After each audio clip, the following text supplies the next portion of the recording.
checking in from Toronto. I always love to see that. I really, really do. All right, phone is ringing again. See, I knew as soon as I hung up, we'd get another one. Good evening from the 510. Who's this? Hey, Brodie, this is A's Raiders Dove Sharks Casey here. How's it going? Hey, fresh off your backpacking trip, huh? Yeah, it's been just over a week. It's been like a culture shock almost, like coming back now. It's crazy. Like, it was the weirdest time to leave and come back with like all the sports stuff going on too. Yeah, when did you leave for that? So I left on March 6th and I came back March 31st. Oh, wow. March 6th to March 31st. So I'm trying to remember where we were. I mean, the lockout was still happening in baseball, right? Right. Yeah. The A's had a different looking team when you left, and then March 31st. Wow, that's right. I went to spring training and back, and opening day was said. Okay, all right. Wow. So how was your trip? First off, you're a high schooler. Let's declare this for everybody who doesn't know. A's Raiders Dub Sharks is your YouTube channel. Check that out. Promote that while we can. Thank you. You're in high school. You're in the East Bay, and you it's part of your like curriculum that you guys go for a month somewhere, right? Yeah. Yeah, it's completely required. Yeah, I like the way you said, no way And where did you go again? I went to Death Valley, so kind of like the state borderline between California and Nevada in the desert. Okay, so how was this? What were your accommodations like? I've got so many questions all of a sudden. So, yeah, I like the outdoors, but I'm more of like an urban person. So I already knew it was like going to be kind of difficult for me. But basically, it consisted of like 10 plus miles of hiking a day, which was about 14 hours of hiking a day. Okay. Yeah. And then you had to carry like a 60-pound backpack because it had like all the water, because there's very few water sources in the desert. So like we had to carry it and like conserve it. And like the food was very minimal. So I think I lost weight on it. Wait, were you guys trying to go were you guys going from point A to point B, or was this like camping, like you're staying in one place? It was point A to point B. We started in one spot and we did like a loop around the entire Death Valley. And so we were camping in different spots every night.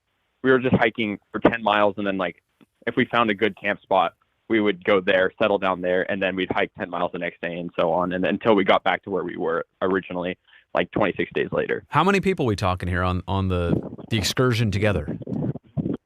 Yeah, so it was like 50, but they split us up into like groups of 10. Wow. So I was with like 9 others. So who brought food for 50 people for 30 nights or whatever, or even 20 nights? Yeah, so we all carried it, but we had like resupplies, like whenever we could like get to a spot where there was a road.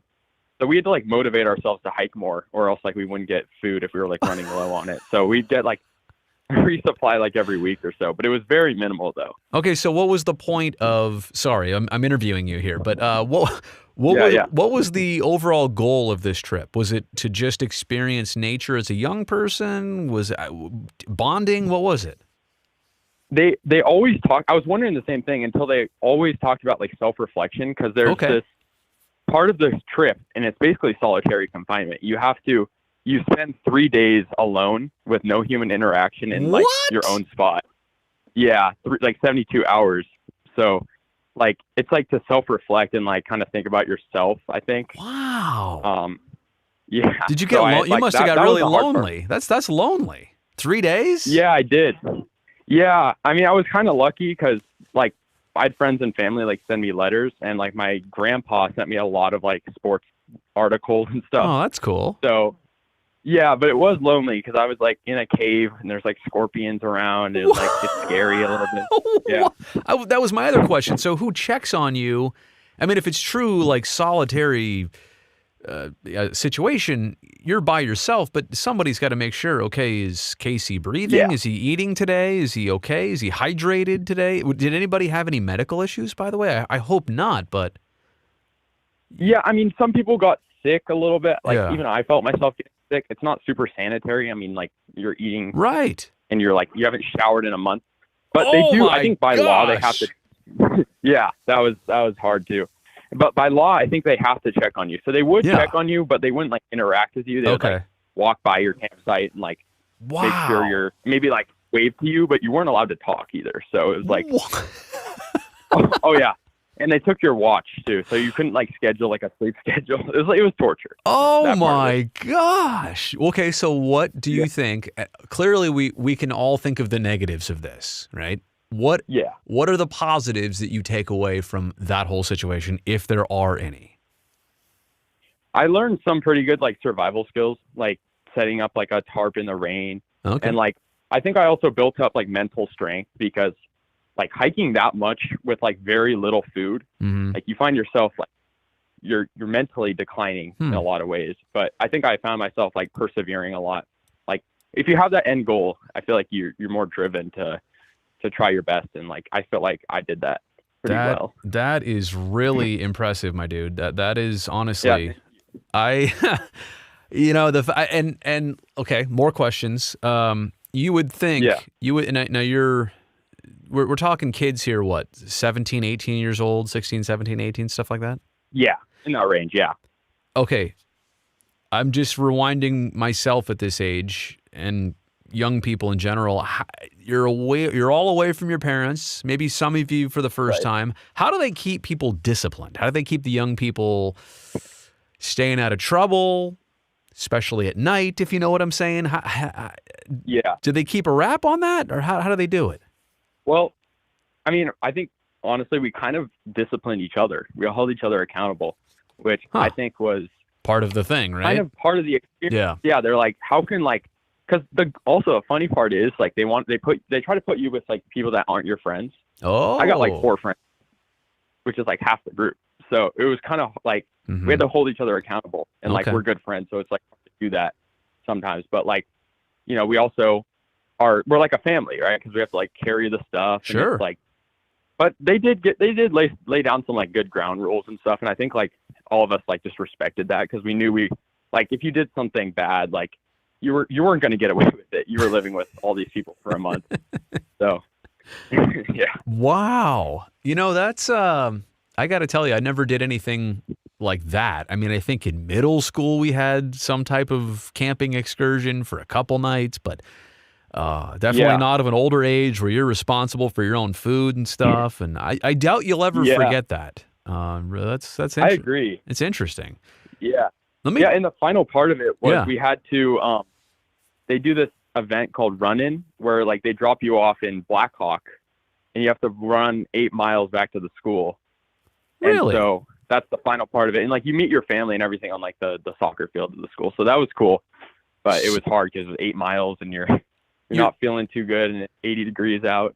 So your ultimate return home is what you're saying. They drove you from Death Valley all the way back up to 8 miles away from your school. And then they say, okay, you walk the final. All right. That's unique. You know, let me give you one beef, and then I'm sure you called for a reason, and obviously you're an A's guy and a Sharks guy in addition to the Warriors and Raiders, and I'm sure you got some topics there. But let me ask you one more thing, and maybe you don't even realize this yet. But I look back on high school, and I think things they teach you are a lot of things are only there because that's what they've always done. They've always taught you math. They've always taught you science and history, and they've only done it a certain way. And let me use that as a basis to say this. I can't believe as I got older that when it was time to do my own taxes or to apply for a loan or to do a lot of like adult things, there was never a class. There was never a formal, wide-scale education for doing basic adult things. Now, to your point, your experience there was unlike what most kids do. So I'll give you credit. Like you're better off, actually. I know that was really maybe odd and weird and challenging for what you did, but sometimes I think education's missing the boat in not teaching young people like yourself things that you'll actually be doing in life. You have any thoughts on that? I 100% agree. I mean, I think sure you have these classes that'll probably prepare you for like a niche job, or maybe not a niche job, but like, you know, it's just not super close to home. It's not super personal. Yeah. And I think that's why like that was the part of the course I liked. This Death Valley thing was that although you're not like in a classroom, or hell, you're not even like learning about doing taxes, even stuff like that, but you are learning social skills, Yeah. and survival skills. And I think those in some aspects are important. But I also think, to your point, it's really a good point that, like, yeah, we don't really, like, once you're out on your own in the real world, it's like you have to Right. sort of figure it out on your own. In school, Right. it will prepare you for jobs and Right. curriculum like that, but it won't really help you out in that sense. Yeah. So I completely agree. And look, you will figure out how to do these other things because they'll happen, and you'll get thrown right in the fire, but you will figure them out. I'm not here to scare young people. I'm just saying that it's crazy that when you get to these points that you're like, how did nobody ever formally teach us, all of us, this way? And you know, for a lot of people, right, they'll go to their parents like, hey, mom, dad, you know, you're 19. How do I do this? What is this? I'm just saying the fact that it wasn't part of education always kind of blew my mind as I get older. So, Yeah. Yeah, for sure. there was a meme. My wife showed me a meme, something that, you know, about taxes. She's like, "Oh, look, it's a parallelogram day. Aren't you glad you learned this instead of how to file your taxes?" I don't know, something like that. So, Yeah. anyway, all right. So, what's on your mind? What are your hot topics? How's the channel going? Tell me what you want to say. Yeah. Well, in terms of the channel, it's going well. While I was gone, I uploaded videos. You can obviously schedule videos for future via YouTube. So I did that. And then once I got back, I had to like stay up a couple nights, pull all-nighters to just like get videos done that happened, like all the Chapman trade, all that, like Olsen trade, all that. So it was a lot of work. But yeah, one thing I was thinking about, and I'll see what your opinion is on this. I find myself afraid a little bit of getting attached to A's players because I feel like the formula is once the A's get an all-star, I mean, they're pretty much gone within the next year or the year after. Do you kind of feel this? Like, I'm feeling this way with Tony Kemp right now. Like, I think if the A's are going to have an all-star, I think it's going to be Tony Kemp or maybe even Sean Murphy, somebody like that. Yeah. But I feel like at the same time, I don't want them to be an all-star. And it's not because I dislike them, but we're victims of our own success, aren't we? I mean, like the A's, whenever they get good or get all-stars or have a winning record, it's unfortunate, but they're gone because, you know, other teams are vigilant in knowing who's good and who isn't. So I'm sort of afraid of having all-stars at this point. Trying to hide them, Casey, won't work. You know, It's kind of like how teams, sports teams in like training camps or spring trainings, they don't really want to show you their star quarterback, their star pitcher, their new point guard. They want to kind of, you know, downplay it. And then opening day, opening night, whatever, it's like, hey, who's that guy?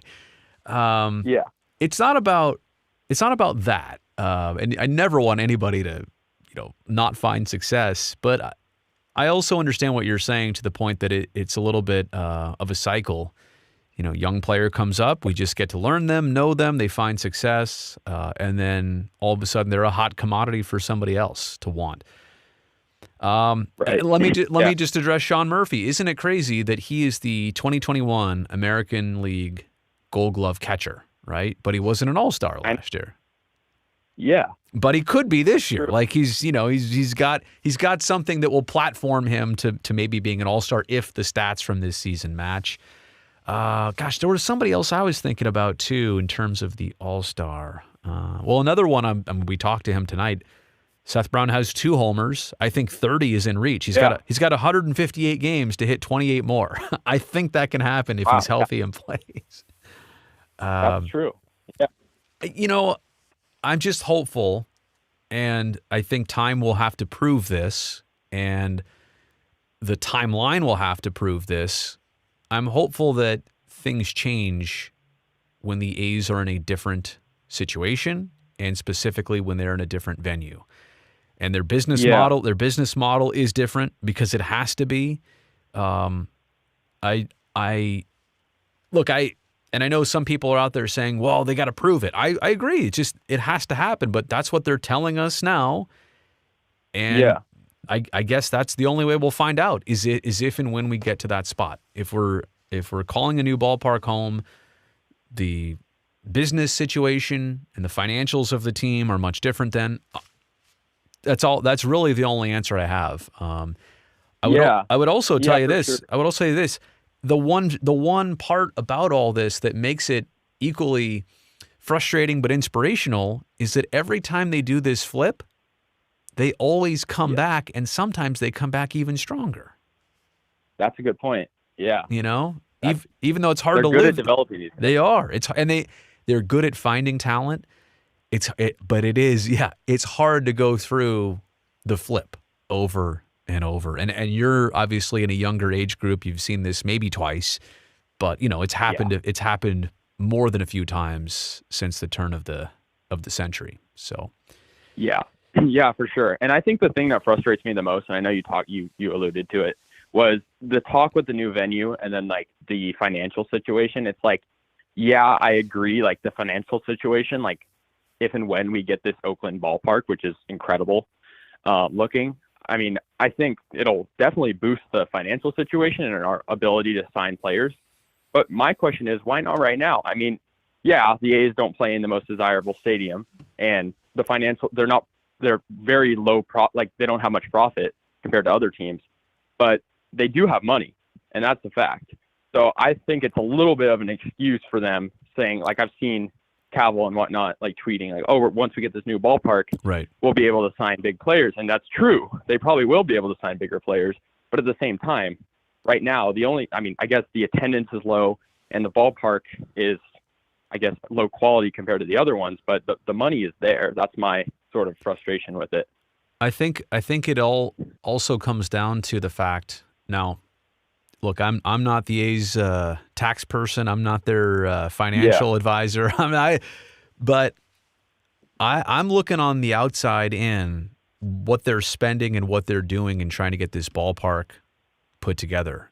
And at one point, I was told that the price tag was $2 million a month of what they're spending just on people, resources, things to happen to help the ballpark process move on. And if so, like if they really are spending $24 million a year, and they have been for a while on this process, then maybe that's a reason why the payroll number is a little bit different this year. Now, granted, to your point, there may be other ways to pay for both and pay for your team and but the bottom line is, I don't know yet how this is all going to work out. You've seen it happen with other teams, and that's how it shakes out. Yeah. I just don't know. I just don't know yet, but I understand the sentiment of fans who got attached to the past group. And the hard thing about the A's is what you said earlier, money to sign big players or to acquire new players. They don't even need to acquire them. In most cases, they already have the player. They just need to keep the player, Yeah, exactly. Yeah, our minor league system is so incredible in the sense that we've developed almost all of these guys or veterans that don't do well on other teams. Yeah. Like maybe like a Jed Lowry. Sure, he was on the A's on multiple stints. Yeah, which time are you talking about? the second time, the third time? Yeah, and even last year was a crazy example because you have Marquet, Harrison, and all of them were good on their respective teams before, and Yan Gomes, but on the A's, they took off and right away. So it goes to show that with the youth and with the veterans, the A's are just stellar at being able to develop that and make them so much better. But I also think it's a hard game to play because it doesn't last long. The veterans will retire eventually, and the rookies will get scouted out by the bigger market teams, and I think that's the problem. But I think if the A's, like you said, can retain these guys, not just signing big guys, but it keeps the chemistry and it also keeps a winning product like we saw in the past couple of years with Olsen and Chapman and et cetera. So for sure. I mean, there's teams out there that wish they had the talent eyes of the A's, that wish that they didn't have to go out and make a risky trade to get the players they want, or they didn't have to overpay to get the players they want. The A's are good like farmers. They know how to grow the plant, from seed to, a 1 gallon plant, but then they rip it out of the ground and then it goes somewhere else and grows into a 5 gallon or a 50 gallon plant. It's so. Yeah, exactly. By the way, you're getting a lot of comments here. The account Colorado Sports Review jumped in the super chat just to say hi to Casey and says, I'm talking to a real one right now. I already know that. That's why. That's why our chat's gone on so long here. I know that. I get it. Yeah. Yeah, thank So you so much. I really appreciate that from absolutely. you. It's a big, Hey, let me ask you something. And we've talked a couple yeah, times before. right. Is it your goal? Like, you want to get into sports broadcasting? What's the end game here? Do you Yeah. have one? Yeah, that's 100% spot on. I that's what I want to do, and that's what I want to major in college. I'm like starting the application process soon, and that's probably going to be my major. So that is the end goal for sure. What's important when you pick out a college to go to?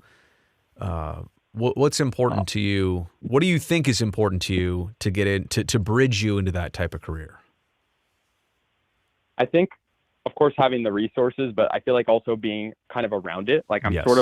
I'm sort of wanting a school that has Yes. sports, which most do. But I think I want to stay in California likely, and I think we have a pretty good selection of colleges that have sports teams that Yep. are pretty much thriving. So I'm shooting for schools like a Berkeley, like a UCLA, like a USC, et cetera. Cool. And I think hopefully that can, being around it and developing those skills through YouTube right now, Yeah. will sort of like bridge me to the future career path I want to pursue. So It's about repetition for young people, repetitions and a little bit of reputation, but also who you know, connections. I would say repetition and connections are the two biggest things. And to your point, you're already doing it with your YouTube channel. A lot of young people would say, how do I get into sports broadcasting? And the first thing I always say is, let's try something that's free. Start your own YouTube channel. Yeah.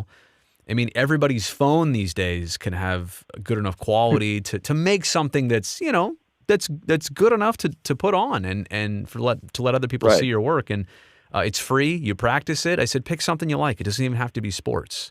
You want to just do like drawings or paintings, or you play an instrument, do that. But then maybe talk about it afterwards, or, like get comfortable with something and do it a lot. And then you'll get better at it. You'll look back on your videos, you'll self-critique, other people will give you advice. You have a body of work to show people. But yeah, I think repetition, right? You're dead on there. A school that'll let you do what you want to do, but also hopefully a place where you get to meet other people, other young people, other young people in the business. It's incredibly important. I can't tell you how many people's jobs have come to be because of who they knew to kind of get them in the door. It doesn't always guarantee you that job, but it gets you in the building a lot of times to maybe interview or compete for an open spot. So 100%. Very cool. Thank you. We should know what? We should do like a Q&A collab or something like that. We should do something on the channel here. I got to think about like what to do, how to do it, but we got all the technology to do it, and I really do. I think you do a cool job. I think I'm inspired to see somebody like you doing this the way you're doing it. It's very cool. Yeah, thank you. Yeah, I mean, reach out to me if you have any ideas, because I'm totally down to do that, and that sounds awesome. Awesome. All right, Casey, I'm glad you're back. Glad you're safe. You made it. Now, don't talk to anybody for 3 days. I'll talk to you in 4 days. Bye. Yeah. All right, thanks, Brodie. All right, see you later.